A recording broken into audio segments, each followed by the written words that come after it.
இது மகிமை நேரம். கிறிஸ்துவுக்குள் மிகவும் பிரியமான மகிமை டிவி நேயர்களே, உங்களுக்கு ஆண்டவராகிய இயேசு கிறிஸ்துவின் நாமத்தில் அன்பின் வாழ்த்துக்கள். இந்த நாட்களிலே, லந்தனும் நாட்களிலே, உபவாச நாட்களிலே நம்முடைய வாழ்க்கையிலே நம்முடைய ஆவிக்குரிய நிலைமை எப்படி இருக்கிறது என்று நாம் சிந்தித்து கொண்டிருக்கிறோம். இஸ்ரவேல் ஜனங்களை குறித்து ஓசியா தீர்க்கதரிசி சொன்ன அந்த உருவகத்திலிருந்து, ஒப்புமையிலிருந்து, ஓமானத்திலிருந்து நம்முடைய நிலைமை எப்படி இருக்கிறது, இந்த இஸ்ரவேல் ஜனங்களைப் போல புதிய இஸ்ரவேலர்களாகிய நாம் எப்படி காணப்படுகிறோம் என்பதை தியானித்து கொண்டிருக்கிறோம். இஸ்ரவேல் ஜனங்களை எகிப்திலிருந்து மீட்டு ஆண்டவர் கொண்டு வரும்போது அவர்கள் வனாந்தரம் முழுவதும் முறுமுறுத்து கொண்டு வந்தார்கள். கர்த்தரை விட்டு விலகி போனார்கள். மீட்கப்பட்ட ஜனங்கள் தங்கள் வாழ்வில் உத்தமத்தை உறுதிப்படுத்தவில்லை, உத்தமத்தை வெளிக்காட்டவில்லை, பரிசுத்தராய் வாழ விரும்பவில்லை, ஆண்டவரைப் போல வாழ அவர்கள் விரும்பவில்லை. வணங்கா கழுத்துள்ள ஜனங்கள் என்று சொல்லப்பட்டிருக்கிறது. இவர்கள் பல முறை ஆண்டவருக்கு விரோதமாக முறுமுறுக்கிறார்கள். அவர்கள் தங்களுக்கு கொடுக்கப்பட்ட சந்தர்ப்பத்தை பயன்படுத்தவில்லை. ஆகவே ஆண்டவர் இஸ்ரவேல் ஜனங்களை பார்த்து சொல்கிறார், இவர்கள் ஒரு பயனற்ற அல்லது பலனற்ற திராட்சை செடி.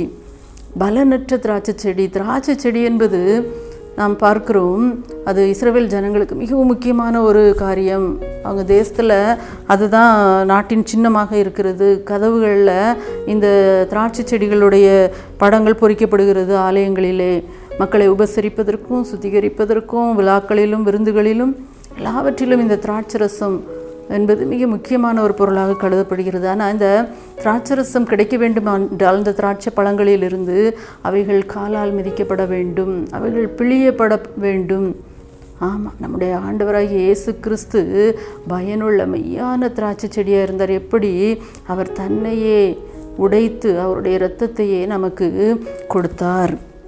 இதை தான் இஸ்ரவேல் ஜனங்களை பார்த்து ஆண்டவர் சொல்கிறார், நீங்கள் பலனற்ற திராட்சை செடி, என்னை போல பயனுள்ள திராட்சை செடியாக இருங்கள், நானே திராட்சை செடி, நீங்கள் என்னில் நிலைத்திருங்கள் என்று. ஆகவே தன் ஆண்டவர் நம்மை பார்த்து சொல்லுகிறார். ஆனால் இஸ்ரவேல் ஜனங்களோ தனக்குத்தானே கனி கொடுக்கிறது. ஒரு மரத்தை யோசித்து பாருங்கள், ஒரு கொய்யாப்பழமோ ஒரு மாம்பழமோ அந்த மரத்தில் பழுக்குதுன்னா அது அந்த மரத்துக்காக அது கனி கொடுக்குதா அல்லது மற்றவர்களுக்காக கொடுக்குறதா? ஆண்டவரும் நம்மை பார்த்து அதுதான் சொல்கிறாரு, நீ உனக்காக, உன்னுடைய குடும்பத்துக்காக, உன்னுடைய பிள்ளைக்காக நீ வாழ்ந்தால் அதில் என்ன பிரயோஜனம்? ஒரு நல்ல திராட்சை பழங்களை தரும் என்று ஆண்டவர் காத்திருந்தார். ஏசாயா 5:2 சொல்லுகிறது, அதுவோ கசப்பான பழங்களை தந்தது. ஆம், நம்மிடத்தில் நல்ல கனிகள் வெளிப்படும் என்று ஆண்டவர் காத்திருக்கிறார். ஆனால் நாம் கசப்பான பழங்களை கொடுக்கிறோம். முற்றிலும் நற்குல உயர்குல திராட்சை செடியாக ஆண்டவர் நம்மை நாட்டி வைத்திருக்கிறார். ஆனால் நீ எனக்கு காட்டு திராட்சையின் ஆகாத கொடியாய் மாறிப்போனதென்ன என்று எரேமியா தீர்க்கதரிசி சொல்லுகிறார். ஆண்டவர் நம்ம ஏதோ தானாக வளரட்டும், நம்மளை பார்க்காம அப்படியே விட்டு விடுகிறவர் அல்ல. நம்மை பண்படுத்தி நாட்டி வைத்து, மரத்தை நாட்டி வைத்தவன் தண்ணி ஊற்றுவான்னு சொல்கிற பழமொழியைப் போல் நம்மளை நாட்டி வைத்து பண்படுத்தி பாதுகாத்து எருக்கு போட்டு கொத்தி களை பிடுங்கி நம்மை உருவாக்கி கொண்டு இருக்கிறார். ஆனால் நாமோ நமக்கு நாமே கனி கொடுத்து கொண்டு இருக்கிறோம், பிரயோஜனமற்ற செடியாக காணப்படுகிறோம். ஆண்டவர் சொல்லுகிறார், நான் உங்களை நாட்டி வைத்திருக்கிறேன். இந்த குடும்பத்தில் அல்லது இந்த சமுதாயத்தில் அல்லது இந்த ஆலயத்தில் அல்லது இந்த திருச்சபையில் ஆண்டவர் உங்களை நாட்டி வைத்திருக்கிறார். ஆண்டவர் சொல்லுகிறார், நானே மெய்யான திராட்சை செடி, அவரை போல நாமும் காணப்பட வேண்டும் என்று அவர் விரும்புகிறார். 3 வருஷ காலமாக கனி கொடாத ஒரு மரத்தை பார்த்து கொத்தி அதை வெட்டி போட்டுடலாமான்னு கேட்கும்போது சொல்கிறாங்க, அதை இன்னும் சுற்றி ஏறு போட்டு கொத்தி அதுக்கு உரம் போடுவோம், அந்த கனி கொடுத்தால் பார்க்கலாம் அப்படின்னு சொல்லி. பழைய ஏற்பாட்டில் பார்க்குறோம், யோசேப்பை குறித்து ஆண்டவர் சொல்கிறார், யோசேப்பு கனிதரும் திராட்சை செடியாம். அவருடைய வாழ்க்கையில் பார்த்தீங்கன்னா அனாதையாக தூக்கி போடப்பட்டு விற்கப்படுகிறார்கள், அடிமையாக கொண்டு போகப்படுகிறார். ஆனால் அவருடைய வாழ்க்கை ஒரு மற்றவர்களுக்கு பயனுள்ள ஒரு வாழ்க்கை, மற்றவர்களுக்கு ஒரு கனி கொடுக்கிற ஒரு வாழ்க்கையாக காணப்பட்டதை நாம் பார்க்கிறோம். தன்னுடைய தகப்பனை அவர் போஷிக்கிறார். அது மட்டும் இல்லை, தன்னுடைய சகோதரர்களை, தன்னுடைய பிள்ளைகளை, அது மட்டும் இல்லை, அவர் அந்த இஸ்ரவேல் அந்த எகிப்து தேசத்தில் தேசத்தில் இருக்கிற எல்லா ஜனங்களையும் போஷிக்கிறார். அந்த பக்கத்து தேசத்தில் உள்ளவர்களும் பஞ்ச காலத்தில் இங்கே வந்து தான் உணவு வாங்கி சென்றதாக நாம் பார்க்கிறோம். அவருடைய வாழ்க்கையில் பலருக்கு பிரயோஜனமுள்ள ஒரு வாழ்வு வாழும்படியாக தன்னை அர்ப்பணிக்கிறார். ஆகவே தான் ஆண்டவர் சொல்கிறார், உங்களை கனிகளாலே அறியலாம். நம்மை பார்த்து ஆண்டவர் சொல்கிறார், உங்களை எப்படி நம்மளை பார்த்து ஆண்டவர் கண்டுபிடிப்பார், நம்முடைய கனிகளினாலே நீங்கள் அவர்களை அறிவீர்கள் என்று சொல்லுகிறார். ஆண்டவருடைய அன்பு அப்படிப்பட்ட அன்பாக இருந்தது. ஆண்டவருடைய அன்பு நமக்காக உயிரையே கொடுக்கிற தியாகமாக இருந்தது. நம்முடைய தியாகம் எப்படி காணப்படுகிறது? நமக்கு நாமே வாழுகிறோமா அல்லது தியாக மனப்பான்மை உள்ளவர்களாக காணப்படுகிறோமா? அடுத்ததாக இந்த இஸ்ரவேல் ஜனங்களை பார்த்து ஓசியா தீர்க்கதரிசி சொல்லுகிறார், மோசம் போக்குகிற வில். ஒரு வில்லு எடுத்துக்கிட்டோன்னா அது ஒரு கருவி. அதை நம்ம வேட்டையாடுவதற்கு பயன்படுத்துகிறோம். இந்த கருவியின் மூலமாக இது பல காரியங்கள் நடக்குது. ஆனால் இந்த கருவியை சரியாக பயன்படுத்தாத போது மோசத்தை ஏற்படுத்தி விடுகிறது.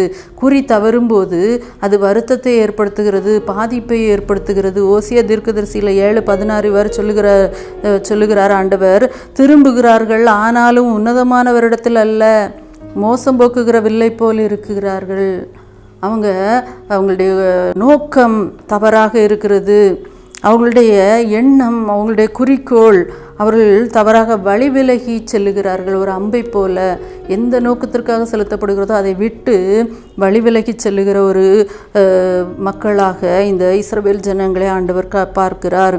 நோக்கத்தை மறந்த வாழ்வு. அதனால தான் ஓசியா தீர்க்கதரிசியில் இவ்வாறு சொல்லப்பட்டிருக்கு. சங்கீதக்காரன் இவ்வாறு சொல்லுகிறார், இந்த எப்ராஹிம் புத்திரர், இவர்கள் வில் வீரரான எப்ராஹிம் புத்திரர் யுத்த நாளிலே புறமுதுகு காட்டினார்கள்.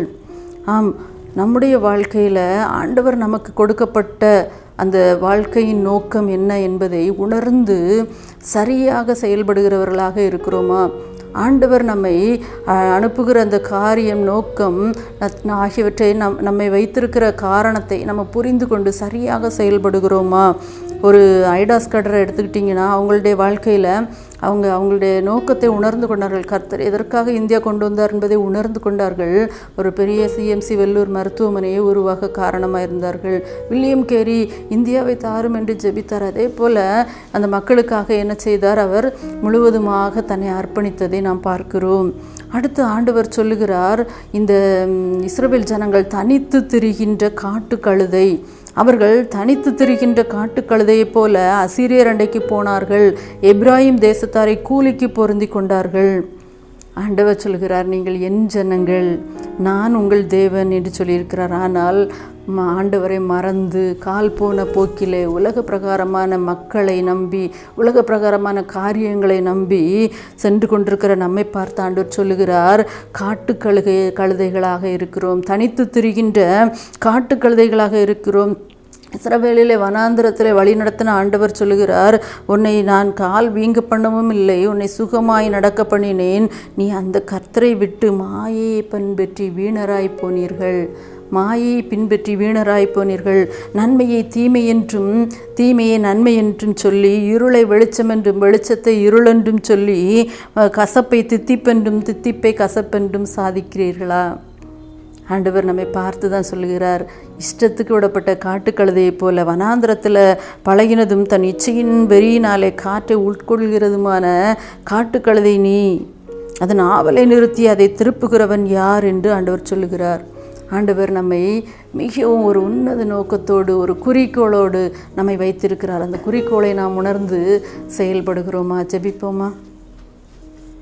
எங்கள் அன்பின் ஆண்டவரே, உம்மை நன்றியோடு துதிக்கிறோம்ப்பா.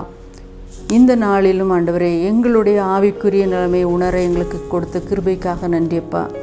நாங்கள் எங்கள் வீடு, எங்கள் குடும்பம், எங்களுக்காக என்று வாழ்ந்து கொண்டிருக்கிறோமா? ஒரு பயனற்ற திராட்சை செடியைப் போல வாழ்ந்து கொண்டிருக்கிறோமா?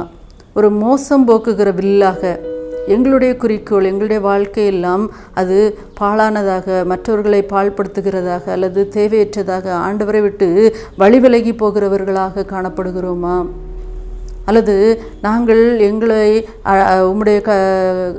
உம்முடைய கற்பனைகளையும் கட்டளைகளையும் விட்டு விலகுகிற சாதாரணமாக காடுகளில் அலைகிற காட்டு கழுதையை போல நாங்கள் காணப்படுகிறோமா? எங்களை நாங்கள் உய்த்து ஆராய்ந்து பார்க்க எங்களுக்கு உதவி செய்யுங்கப்பா.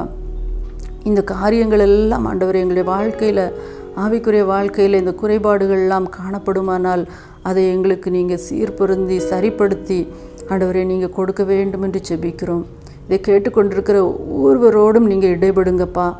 ஆண்டவரே, இந்த காரியங்கள் ஒருவேளை எங்களுடைய வாழ்க்கையில் காணப்படுமானால் நாங்கள் அதை விட்டு ஆண்டவரே மெய் தேவனாகி உம்மை மாத்திரம் சார்ந்து கொள்ள, எங்களுடைய குறிக்கோளை நாங்கள் புரிந்து கொள்ள, ஆண்டவரே நாங்கள் ஒரு பிரயோஜனம் உள்ளவர்களாக, மற்றவர்களுக்கு உதவி செய்கிறவர்களாக, மற்றவர்களை நேசிக்கிறவர்களாக, உன்னை போல பிறனை நேசி என்ற வார்த்தைக்கு கீழ்ப்படுகிறவர்களாக இருக்க உதவி செய்யுங்கப்பா. எங்களை தாழ்த்துகிறோம், நீங்கள் பொறுப்படுத்திக் கொள்ளுங்க, வழி நடத்துங்க. இயேசுவின் மூலம் ஜெபிக்கிறோம் நல்ல பிதாவே, ஆமென்.